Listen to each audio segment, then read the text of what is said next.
Well, good morning, everyone. It is Monday morning, September 23rd, 2024. It is so good to see you all this beautiful Monday morning here in Austin, Texas. I trust that you had an exceptional weekend this weekend. Glad to have you here for our market update, our Monday morning market update. Lots to go over this morning. As you know, we will update the new listing to pending ratio, the single best leading market indicator available for the entire area. Look at inventory, activity index, type of market. Look at the economic indicators that will affect rates this week. What's going on with rates right now? So we're going to hit it hard. Lots to go over. Thank you so very much for joining. Super appreciate it. We do this every single Monday morning, and it is good to see you all here this Monday morning, y'all. Let's go ahead and hit it really hard.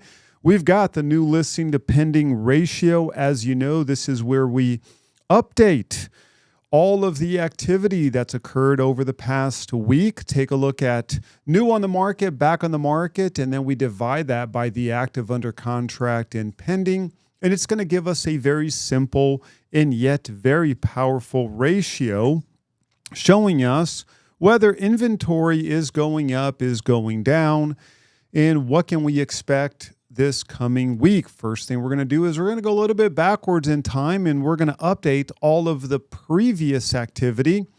At 11:59 on Monday, the new price increase, price drop, back on the market, active, under contract, closed, withdrawn, it all locks in. But pendings, agents will keep on updating pendings for the foreseeable future, usually about 4 to 6 weeks. So every time we meet on Monday, we have to go a little bit backwards and see what historical information agents updated. Keep in mind that this is for the 6-county area: Travis, Williamson, Bastrop, Hayes, Caldwell, along with Burnett counties. We're going to go and take a look at pending from the 9th all the way through the 16th. And that's going to come in at, just give me 1 second right here. We're going to go pending from the 9th to the 16th.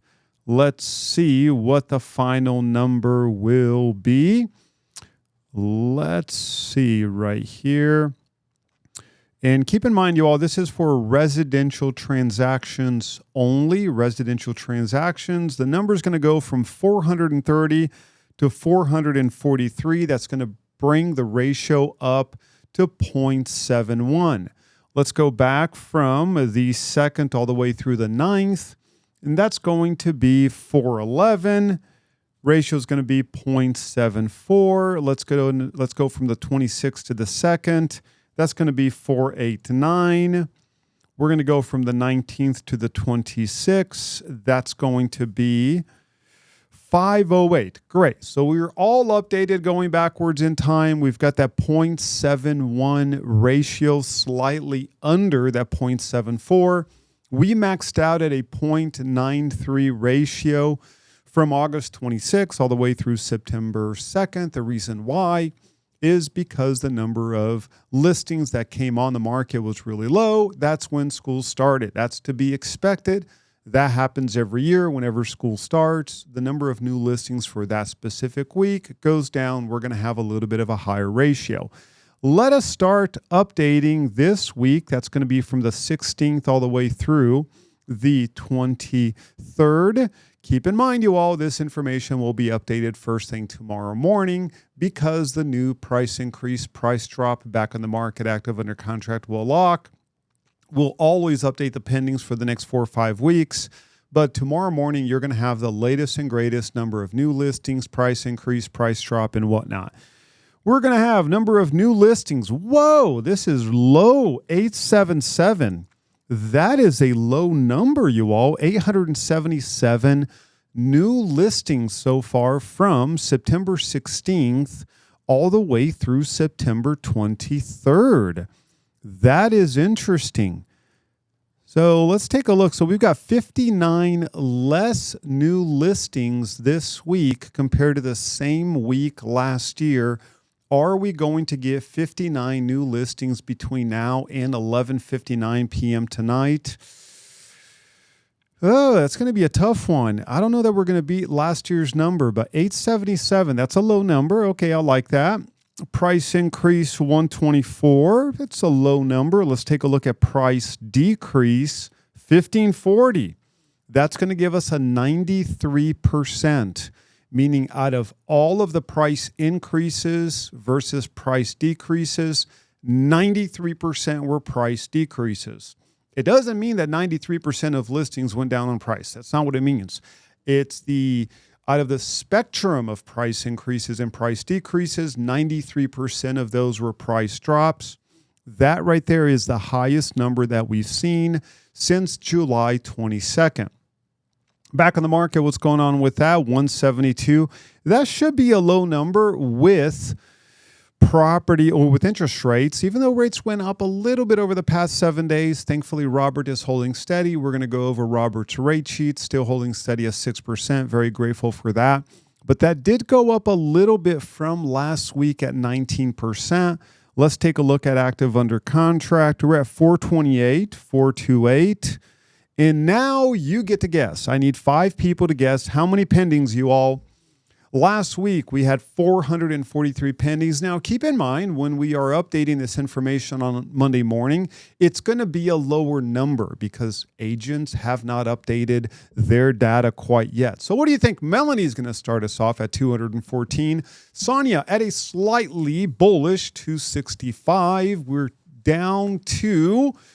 We've got 3 to go. I need 3 people to go ahead and just guess how many pending properties over the past 7 days. Melanie at 214, Sonia at 265. Let us get 3 more guesses, and then I will click on that checkbox and see how many. We've got Violet at 300, Anai coming in at 230. 1 more person needs to guess. We've got 205, Manira Stacy at a very bearish 185. Let's go ahead and take a look at it. Okay, you know what? I am 281. This is not bad. 281. I am encouraged with this number. 281 pendings. That's going to give us a ratio starting out this week at 0.68, meaning we are going to beat last week's. We're at 0.71 last week, and we know that we're going to have more pendings.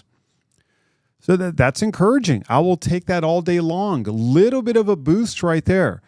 The new listings, 877, that is a low number. That is really fascinating to see. Such a low number of new listings right there. I wonder why.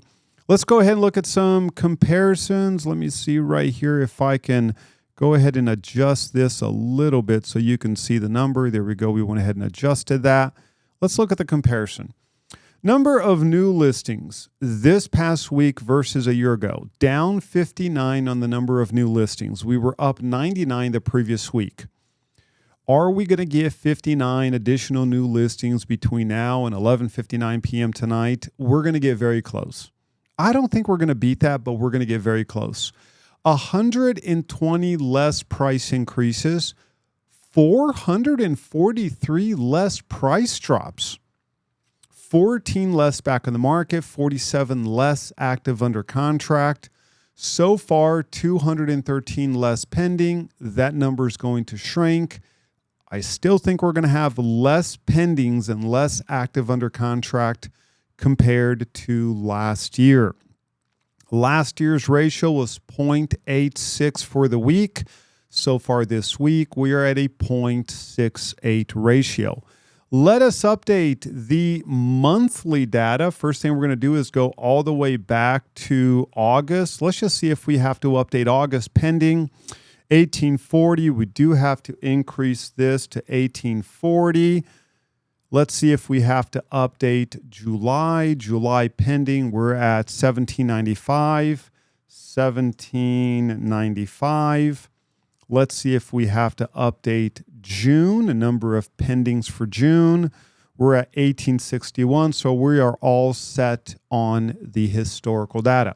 Let's start updating the number of listings for the month of September. So far, month of September, keep in mind, we currently have, as of this morning, 6-county area, 12,935 active listings within the 6-county area. Number of new listings so far this month, 2,758. 2,758. Price increase, we're at 387. Wow, last month we had 743 price increases. We're at 387 so far this month, and we're at the 23rd. We only have 1 week left this month. Price decreases, 4,534. That's going to give us 92%, little bit higher than last month. Last month, 91%. So far this month, 92%. What about back on the market? What's going on for the entire month? We're at 548 back on the market, 20%, holding steady, same as last month. Active under contract, 1245. And let us take a look at pending. How many pending? We are at, y'all, so far this month, the entire month, 1,015 pending. So the ratio for this month is at 0.68. 0.68 ratio this month. Slightly lower than last month at a 0.75 ratio. So this is going to give us that tangible increase in inventory, 0.68. I wish this was a little bit higher. September of last year, we were at a 0.71 ratio. So far this month, we're at a 0.68 ratio. So we are not seeing the pretty substantial and dramatic improvement in rates causing a massive surge in demand. That is not what we're noticing. We're not seeing that quite yet. Let's take a look at sold. We are at 1530 for sold. Let's see withdrawn. I am noticing more and more withdrawn. We're at 565 and expired. We're at 269 expired. So there's the data so far for the entire month. Let me go ahead and adjust some of this a little bit so you can see.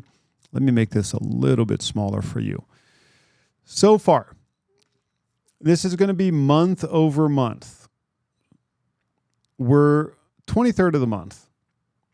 But so far, we have had 316 less active listings, 1,175 less new listings, 29.9. Let's take a look at, make this a little bit smaller for you, and go down just a little bit. Let me adjust this just a little bit here for you. Give me 1 second so that you can see the entire thing. There we go. So what are we looking at? This is going to be your year-over-year comparison. We've got 1,425 more active listings this year versus last year. So far this month, 950 less new properties on the market. Are we going to get 950 more new properties coming on the market between now and the end of the month? I don't think so. We're going to get less new properties coming on the market September of this year versus September of last year. 295 less price increases. This is encouraging. 2,243 less price drops. Agents and sellers are getting better pricing their homes, therefore not needing as many price drops. 211 less back on the market. And so far, we've got 907 less properties that went under contract, active under contract plus pending. So far, 974 less sold. Of course, the month is not over. We've got 7 more days of closings that we have to process. But it's going to be interesting to track all this information between now and the end of the month and see how September is compared to September of last year.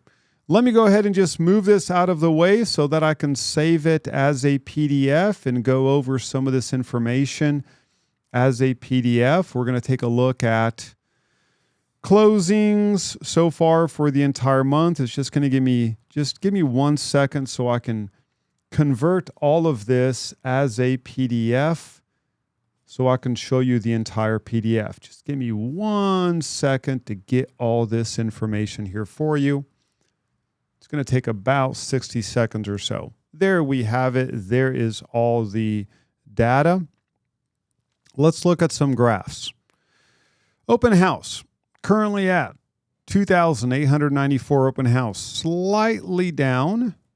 And let's start taking a look at some of the monthly graphs and monthly charts. Difference between new and pending, 1,046. That's the difference between new and pending. And you can see that we've made some progress. This is the difference between new and pending for the month of September. We are 39.1% above historical average, but we had way more 2022 at 1,714. So we are reaching that market equilibrium. And let's take a look at the new listing to pending ratio. Last year, 0.71. So far this year, 0.68. New listing to pending ratio, 0.68. Last year, 0.71. 2 years ago, 0.66. So we've got better than 2 years ago, not as good as last year. Dan, can I ask an off-topic question about relocation companies? Yeah, let's go ahead and wait until we are towards the end of the meeting when it comes to that. But you can definitely ask the question. But let's just get through this market update, and then you are welcome to ask that question. Absolutely. Look forward to the question. New listings for the month of September, we are 10.1% below average. So far for the entire month of September, 2,758. Now, here's the cumulative. Cumulative new listings, we are 16.4% above average. We've got 7.2% year over year more cumulative listings compared to last year. So we are seeing an increase in the cumulative number of new listings. It dropped a little bit here this third quarter, but when you add everything from January through September, we are way above average, 16.4%. New listing per 100,000 population for the month of September, we are way lower than average, and we can see that right there, 109 new listings per 100,000 people. But cumulative, we are still 11.3% below average when you look at the cumulative number of new listings. Let's take a look at pending. Pending for the month of September, so far 2,260. Cumulative pending, we are 4.7% above average, but 3.9% under last year. That's all pendings from January all the way through September. Let's adjust this for population. Cumulative pending per 100,000 population, we are 23.6% below average. These are all pending transactions going all the way back to January, all the way through September. And we have now hit the lowest cumulative pending per 100,000 people going all the way back to when we started tracking this data in the year 2000. We're at 1,344. The last lowest year was 2010 at 1,404. Wow. That is amazing. Oh, we had 1,403 back in 2022 or 2002. So we've got the lowest cumulative pending per 100,000 people. So that's indexed for population going all the way back. That is slightly shocking right there. That is amazing. Let's take a look at withdrawn and expired. Let's look at cumulative withdrawn and expired. We are at 9,611. So Sonia says, is this just September? That is cumulative. So that is everything from January all the way through September. When you look at only September, we're at 89 so far. 89 pending per 100,000 people. The last time we had a number anywhere close to that was back in 2001. 2001. Cumulative January through September. So we've got a question right here. So we will have more by the end of the month. We will have slightly more by the end of the month. I do not think that we are going to beat 2002 or 2010. I don't think we're going to beat that. We're going to have more. It's going to be under 1400.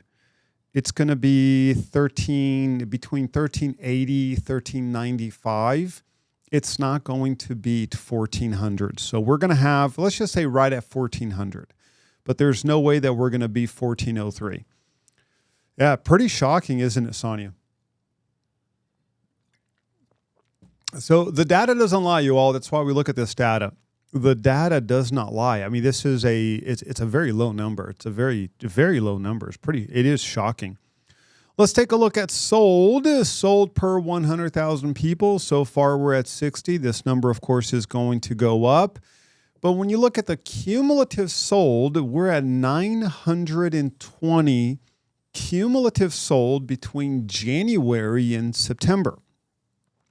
Thankfully, we are beating 2010 and 916, but we're currently at 920. So this is going to be the second slowest year on record when you adjust it for population. We're currently at 920. We are down 7.3% compared to last year. That is just amazing.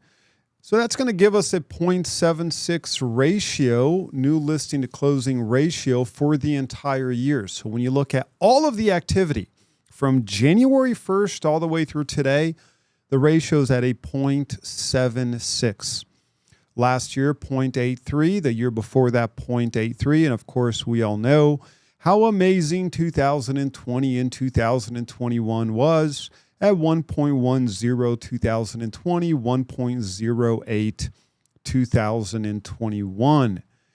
I want to remind you all, we've got some new folks that are listening in, new folks that are joining the meeting. Team is growing, very excited.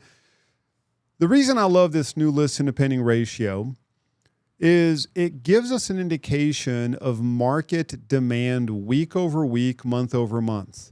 A new listing to pending ratio of exactly 1 is that perfect market equilibrium where 1,000 properties come on the market, 1,000 properties leave the market. Inventory, apart from expires and withdrawals, neither goes up nor goes down. A new listing to pending ratio of 0.9 means that 1,000 properties come on the market and 900 properties are absorbed by the market. So you've got a lower absorption, lower demand in relation to the inventory that's entering the market. And therefore, inventory will go up. A ratio of 1.1 means you have 1,000 listings come on the market and 1,100 properties are absorbed by the market. They go under contract. So you've got a higher demand in relation to the inventory entering the market. Therefore, inventory is going to go down. And it is a tried and true ratio. It works all the time, and it gives us that instant snapshot. So it makes it to where we're not emotional about the market. We can be very objective about the market. And that's why I love this ratio. So there you have it. There's the new listing to pending ratio for the entire week, entire month. I want to remind you that we will be updating this information here later on tomorrow. You will have the latest and greatest. You will receive that. Before we go over the economic calendar, interest rates, market activity, Melanie, go ahead. Ask your question. What is your question? And I will hopefully be able to answer, or we will take it offline. Go for it. Yeah, I have a deal that's going through with a relocation company involved. And I'm just curious, kind of how this works. Why do people use relocation companies? Um, because, like the sellers have to agree, but then the relocation company is the one who signs the contract. So My client was asking me, and I honestly don't know why that is the case. Yeah, very good question. Oftentimes, it's going to be a compensation package that is negotiated between the employer and the employee. And the employee is given certain assurances through that relocation package. The assurance is usually, hey, if your house does not sell within 60 days, 90 days, the relocation company will then purchase the property, or the employer through the relocation company will purchase the property, and they will even match the rate on the new property. It's whatever compensation package that the employer agrees and negotiates with the employee. It used to be very popular up until about 2015 or so, and then more and more employers gave the employee one of two options. Hey, either move or you're fired, or hey, you handle your move. We're just going to give you a big old boatload of money. So that is, I'd say right now, when it comes to corporate relocations, 80% the employer is just going to say, hey, here's $30,000, move to Washington State, you hire a realtor, you do whatever you want. I really could care less, but here is a bonus. Here's a relocation bonus. Every now and then you have companies that will work with a relocation company, whether it's Serva or Cardis, where the relocation company will step in and say, hey, you signed the listing agreement with me. We're going to connect you with a realtor, not only in the Austin area to sell your property. We're going to connect you with a realtor in Washington State as an example. And of course, the relocation company has taken a pretty substantial cut out of the realtor's commission. I'd say anywhere from 45% is about the going average right now. I've seen it all the way up to 65%, where the agent will pay 65% as a referral fee to the relocation company. But the relocation company is handling, the move, coordinating with movers, guaranteeing a certain amount for that specific seller through the company. And that's why employers will use it, just to make the employee's life, a little bit better, less stressful. And it's part of a compensation package that employer is offering and negotiating with that employee. Does that make sense? Yes, it does make sense. The other part of that is, of course, on tax records, it still has the sellers, but the contract and the addendum is with the relocation company.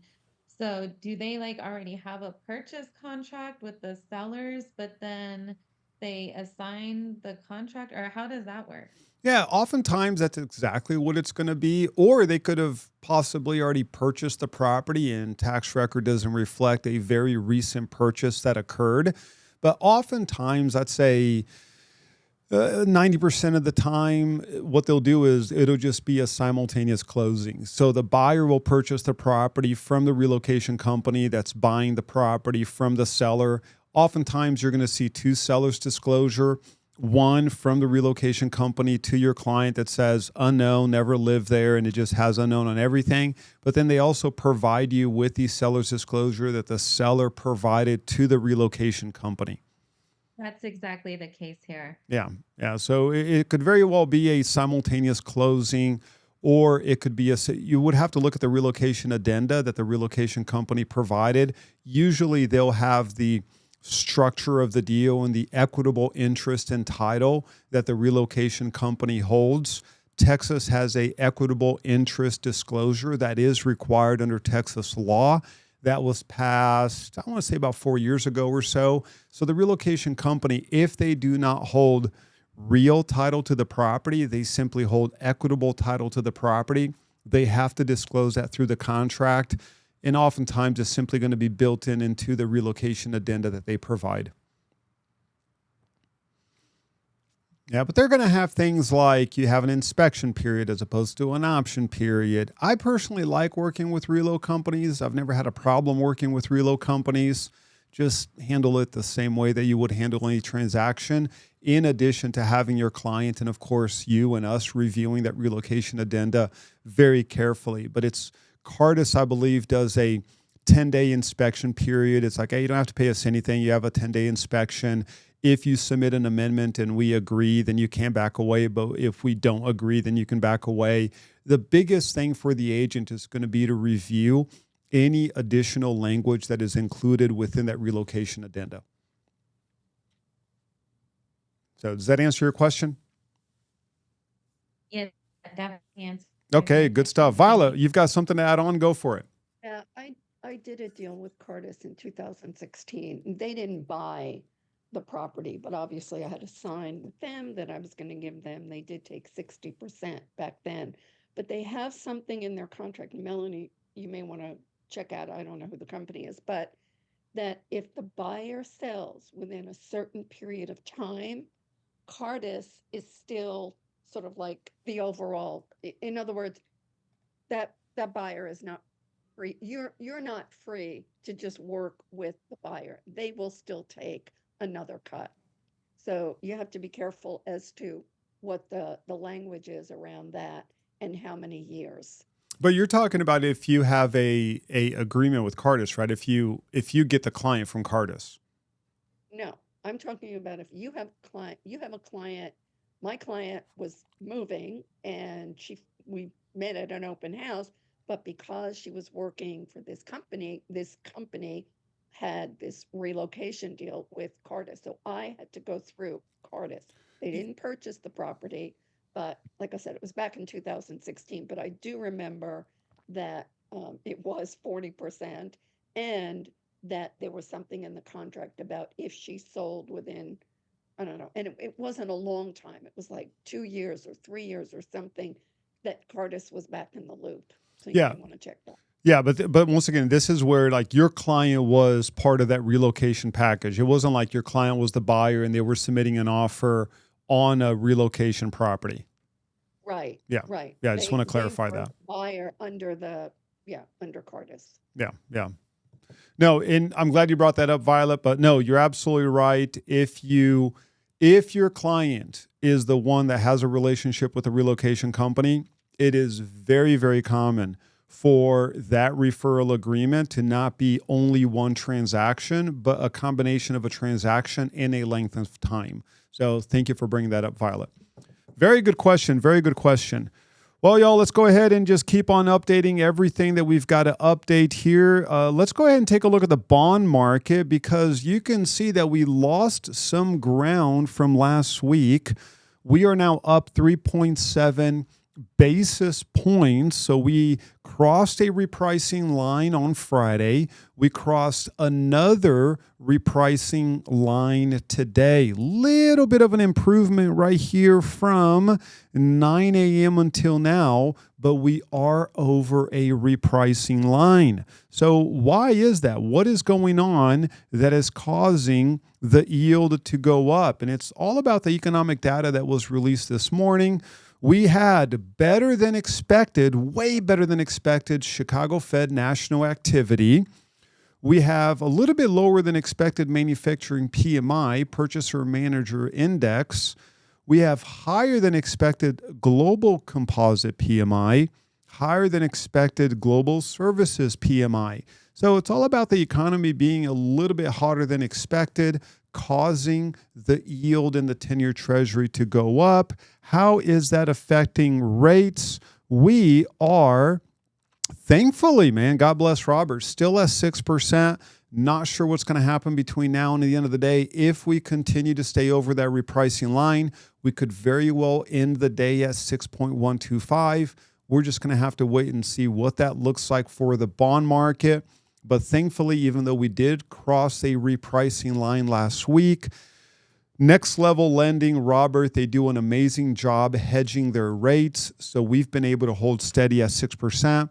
I receive a lot of rate sheets from lenders, and I'm telling you, I'm getting everything at 6.25, 6 1/8. So I'm very, very excited to see Robert at 6%, 5.5 for FHA 30-year, very attractive. So I'm very grateful for that. Let's take a look at what's going to happen for the rest of the week. We do have the home price index that will be published tomorrow at 8 a.m. As soon as that is published, we will be able to update the following resources on insight and statistics. We will update the house price index from Freddie Mac, and then we will also update the national market index. So be on the lookout for these two resources updating tomorrow morning, right around 9 a.m. or so. And that's because the Standard & Poor's Case-Shiller Home Price Index will be released tomorrow. We've got consumer confidence. We've got a few bond auctions going into Wednesday. We've got building permits. As soon as that's released, we are going to be able to update the building permit data. This is updated on a monthly basis. So be on the lookout Wednesday morning for that update. New home sales, mortgage data. We've got another 5-year bond auction. But Thursday, huge day on Thursday. Both Thursday and Friday are going to be huge days for the bond market. Thursday is all about inflation. So we're going to have PCE, personal consumption expenditure. We're going to have real GDP figures, not preliminary, but real GDP figures. That's going to be Thursday at 0730 hours. We're going to have pending home sales, lots of data coming out on Thursday. And then we're going to have Friday, all about inflation. And this is the inflation number that the Fed looks at way more than CPI. Personal consumption expenditure, personal income, personal spending.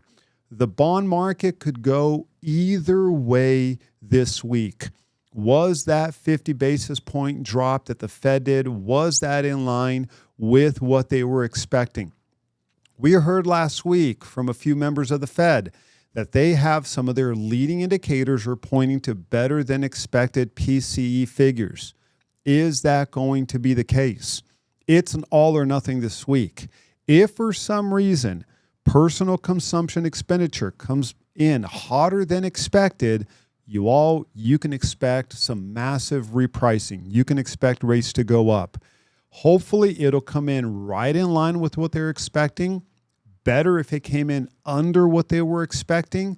If it comes in under what they're expecting, it could very well squeeze out another 25 basis point decrease within the overnight lending rate.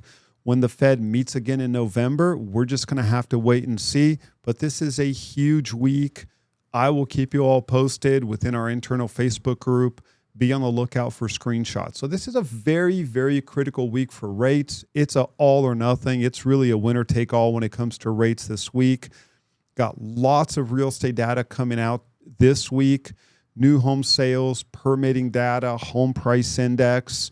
Home price index is inflationary, even though it's a lagging indicator. It highly influences inflation, what people are spending on home owner's rent equivalent. So it's going to be a very important week. I will certainly keep you posted. As we update these resources, I will let you know.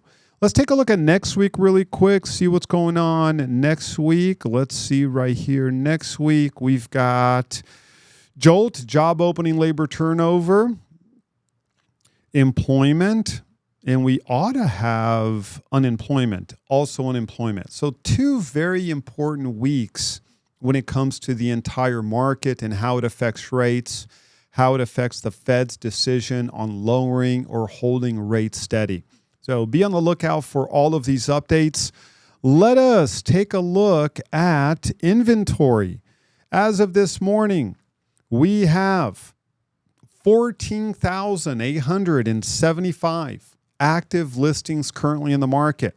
We now have 3 days of increase in inventory. We are up 37 week over week. We're down 285 month over month, but we got down to 752 month over month. So what does that tell you? Even though we have not reached the record high inventory, inventory is creeping up. And I've got the charts to show you. The good news, pendings are up, you all, way more than I was expecting. We're at 4,193 pendings. We went under 4,000 for 3 days, and now we've consistently been over 4,000 pendings for 2 weeks now. So we're down only 1.8% year over year on pendings. And that's the best number we've seen in a very long time. Activity index at 22%. And look at it. Look at this previous 21 all the way to September 17th. We hit 22. We went back to 21.9 on Friday. We're back at 22. Very encouraging to see the activity index at 22%. But I want to remind you that the primary reason why the activity index is at 22% and it's at 21.99, new construction at 30.67%, resale at 18.06. So we're seeing really positive demand on new construction, especially with builders offering 3.75, 3.99% rates. On the resale side of things, we're not noticing that big increase in activity on the resale side of things. Take a look at active listings, and there's the chart to prove that. We are no longer going down on active listings. We are now going back up on active listings. Not something that we experienced last year. Last year, it was a nice increase and then it went down. This year, down, and now here's the increase. Very interesting what's happening this year as opposed to last year. Here's the encouraging thing on pendings. Take a look at this. We are only down 1.8% year over year on pendings. This day last year, we had 4,272 pendings. We're at 4,193 right now. What about the activity index? There's that increase in activity index because of the increase in pendings. But here's the challenge. Where's that increase in pendings coming from? Primarily from new construction. That's where I say you've got to have a new construction strategy when it comes to meeting your personal goals this year. You've got to sell new construction. That is what buyers are buying. You've got to position yourself to advertise the heck out of new construction. Do open houses around new construction. That is what's moving right now. You've got to position yourself to take advantage of that. Months of inventory going up a little bit because of the number of active listings entering the market. We've got 23.2% more inventory when you look at months of inventory compared to last year. Out of the 14,875 active listings, 56.7% of those have had a price drop. That is down from the 57.7% we had last week. So that is encouraging. Activity index. And this is why we've created this resource. Activity index in Austin, resale 18.1 and new construction 22. Bastrop 14.8, resale 23.8. Buda 26% resale, 48% new construction. Really good perspective on comparing new construction versus resale. Let's take a look at the burbs. Look at Leander, 18.9% activity index, pending divided by active plus pending. That's a leading market indicator. 37.4% new construction, more than double. That's just amazing. Now, look at Marble Falls. We've got 20 months of inventory in Marble Falls. We've got 4.45 in new construction. See the difference? That's just amazing. Across the board, new construction is driving demand. Does months of inventory include new construction? On this summary chart, it does. So if you look at Marble Falls, we've got 7.9 months of inventory. That is everything. That is absolutely everything. And then we break it down. So when you look at Marble Falls, we've got 20 months of inventory for resale.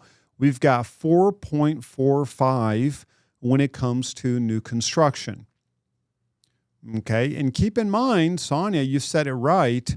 This is only MLS, you all. I don't track anything outside of the MLS, right? And we know that builders only put about 50% of their available inventory within the MLS.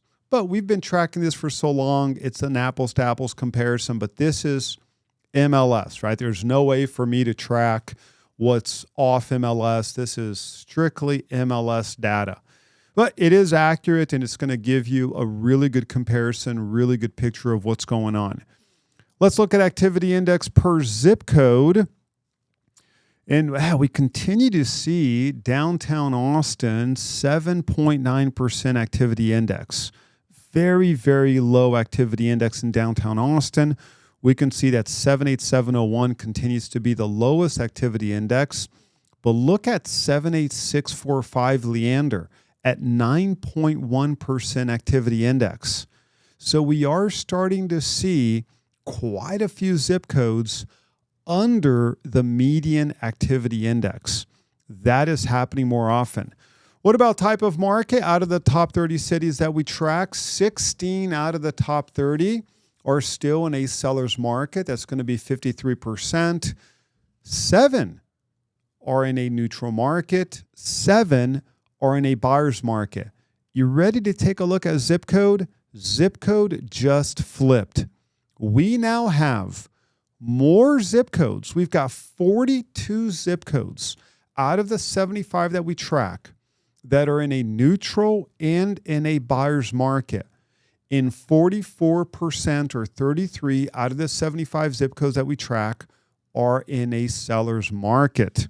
And take a look at some of the zip codes that are very close to transitioning towards a neutral market. We've got 78752 or 78725, 4.94 months of inventory.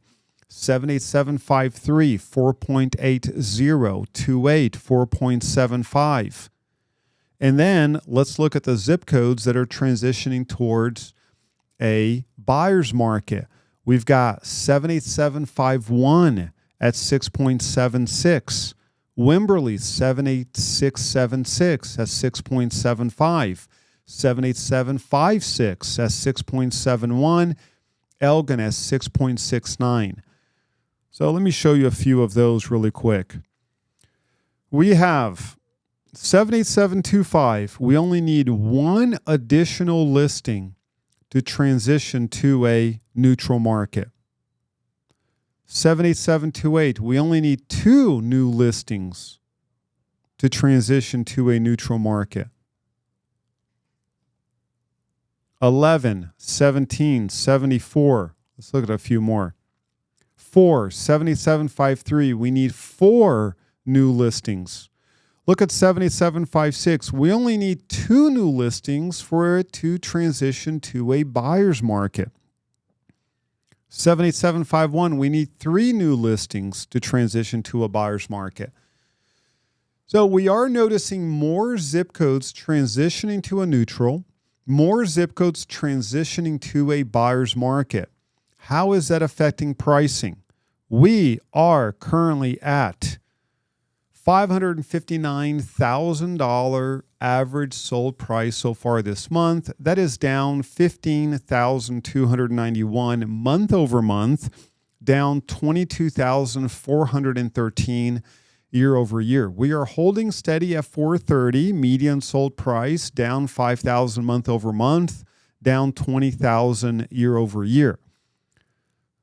When you look at the median price compared to 24 months prior, we are down 8.51%. When you look at it compared to 36 months prior, we're down 4.44%. Sold to list price ratio, 11.2% of all closed properties have sold over list price. Better than last month. So we've got more properties selling over list price this month as a percentage as opposed to last month. We're at 97.17 sold to list price ratio. And let's take a look at market update. We're at 5.2 months of inventory right now, down from 5.4 last month. We hit a high of 5.6 A few months ago, that was June of 2024. We're at 5.2 right now, mainly because the active listings are down. We are noticing a pickup on active listings. It is September. Very interesting to see what's going to happen in November. Are we going to reach a record high number of active listings when you look at November timeframe? We need to cross 15,503 active listings to beat the high that we had July 15th, 2024. That was the record high, 15,503. We're at 14,875 right now. That is the snapshot for this morning. All right, y'all, you ready to take a look at some sales density, number of sold properties? Or do you want to skip this? It's slightly on the jaw-dropping side of things. Do you want to go over it or do you want to skip it? It's 10:51. We can skip it. We can do it on Friday. What do you think? Do you want to go over the sold data so far this year and so far this month, or do you want to skip it? Okay, let's go over it. The projected sales for the 6-county area is 2,085 sold properties. That's the projected sale for the 6-county area. And we get darn close to our projections. Darn close. That means that year over year, we're going to have a 14.4% drop on the number of sold properties year over year. Take a look at the number of sold properties. We continue to see the downward trend. 10.1% below average on the number of sold properties, 14.4% less than last year. Cumulative sold properties from January all the way through September. And because we are projecting the number of sold properties, that doesn't mean it's going to get like a lot better. Like this is the number. We take everything that's sold, we adjust for the fact that more properties sell in the last 7 days of the year. So I have that adjustment built in. What I've done is I've done the historical percentage adjustment going back 20 years. And I just created a formula that calculates that adjustment into the projection. And we're usually off by 1 to 3%, which is statistically excellent. So we are projecting. So picture us being end of September, looking at this data. We're projecting 23,423 properties close between January and all of September. When we adjust this for population, sold properties per 100,000 people, 82.36. Last month, we had 105.46. This month, we're projecting 82.36. So how does that compare to other Januaries? Well, we're better than 2010, and that's the good news. We're better than 2010. That is the good news. When you look at the cumulative sold properties per 100,000 people, we're at 932.7. 932.7. Better than 2010, better than 2009. So I'm very, very grateful for that. As of this morning, there are 19,979 realtors within the Austin area MLS. 19,979. Which means that the number of sold properties per 1,000 realtors is at 104.4. That is the projected number of sold properties per 1,000 realtors. Last month was 133.7. In last month, August, was the worst August on record for all of August. This month, we're at 104.4. So it'll be the lowest September on record. And you can see that we're still in a low right now, improving, but still in a low. And you can see right there, 104.4. So we are down 11.3% year over year.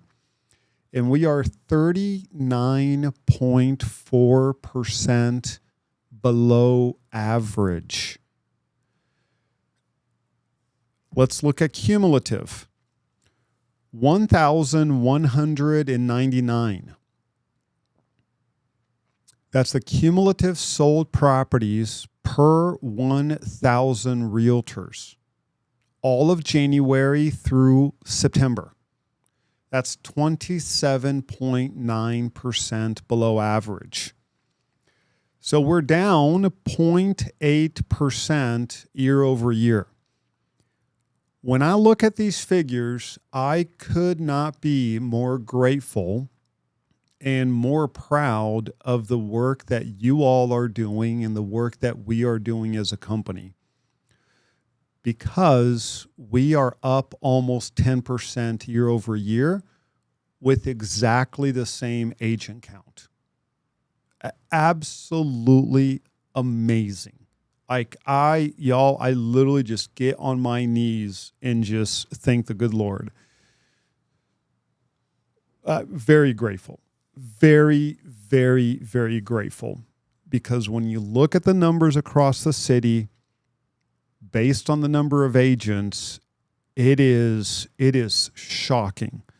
It is shocking. So we are in line to have, when you index it based on the number of realtors, to have the lowest number of transactions per 1,000 realtors. And this is, it really is quite shocking. I'll say that much. It is quite shocking.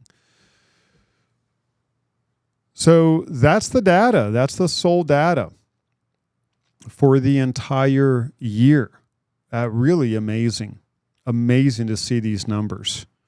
But it's important for us to review it. Very important for us to review these figures so that we know what's going on with the data so we can position ourselves and position our clients accordingly. So there you have it, you all. It is 10:58. Let's go ahead and open it up for any questions, comments, concerns, criticisms, complaints, any questions that you may have on the market, any questions about any of the resources. I want to remind you all that all of this information is updated. So anything that we have is all updated. So keep that in mind. We've got one question under the super agent comments. Can we put the commission under the super agent? No, I wouldn't put the commission under super agent comments. I wouldn't put that there because it does tie in with the MLS. I certainly wouldn't risk putting that information there. You can certainly reach out to ABOR, but I wouldn't do it. I don't think there's a point of doing that. So I wouldn't do it. That's not something that I recommend doing at all. But good question. Any other questions? Any other questions? Okay, so Supra has a disclosure on the app that says that you can't do it. So there you go. Thank you, Renee. I appreciate that. Go ahead. We've got one question. Go for it. Someone unmuted themselves. Go for it. No, I was going to say that Supra has that when you're setting it up for a listing, it tells you that you're not supposed to do that. And also now even Showtime, anything that's related or linked to our MLS, it tells you basically you're not supposed to put anything about commission there because Good stuff. it's a link that will take you there. Yep, there we go. Thank you, JC, for offering that insight. Yep, cannot do it. So there you go. I appreciate that. We've got one question right here. When it says seller contribution on the MLS, does that mean only from the seller, not the broker? That is correct. When the MLS says seller contribution, and by the way, it does not mean contribution towards commission. That's not what that means. That's contribution towards closing costs. It does not mean contribution towards a commission. And that is only from the seller. That is not broker compensation. All of that has been decoupled from the MLS. Nowhere on the MLS ought there to be any indication of compensation. Very good question. So yeah, we've got, Sonia said, Dan showed us a listing that said buyer agent friendly. I added that to my listing. Yeah, I am seeing more of that. I am seeing, buyer agent friendly. So I don't see where that's an issue, but maybe someone's going to take it for the team, but I certainly haven't seen that being an issue. Okay, so do we have any more questions? I saw we love buyer's agents. That's great. We love buyer's agents. That is great. That's fantastic. Any other questions, you all? Questions, comments, concerns? Oh, I want to show you one more thing. Let me show you one more thing here, and it's going to be under absorption rate. Is it under absorption rate? Let me see. Maybe it's not under absorption rate. Let's see.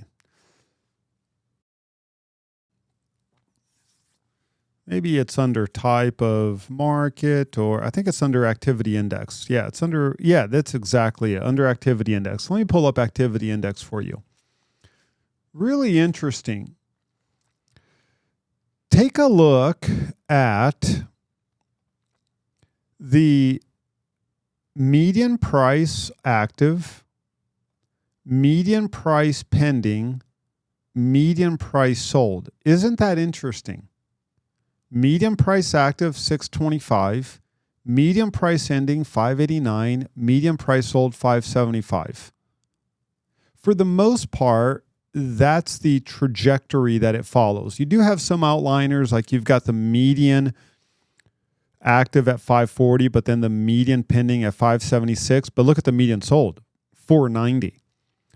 But for the most part, we're just kind of following that trend, right? So active, pending a little bit less, sold a little bit less. So just wanted to point that out to you all on just when you are looking at an area, previewing an area, researching areas for your clients, reviewing this information, just take a look at these things, right? Take a look, well, what's the median active? What's the median pending? What's the median sold? Also want to remind you of a few more things. One of the disciplines that I recommend, grab one of the stats. Grab one of them. Take a look at Insight and Statistics. Grab one of these. Click on Lead Statistics. Grab one of these and just study it for the week. Learn everything that you can possibly learn for that specific stat for that week. Next week, do another one. Week after that, do another one. Get to the point where you are familiar with all of the resources that we are offering. So we've got another comment. I always show my listing appointments, those differences, and most of the time, the sold price is usually lower. There you go. Thank you, Renee, for sharing that. Good stuff. It is 11:04, you all. I want to honor y'all's time. At the end of the day, we are here to serve our clients. I want to remind you that we have our mentorship meeting live in person tomorrow at 10 a.m. here at the office. Be sure to join us for that.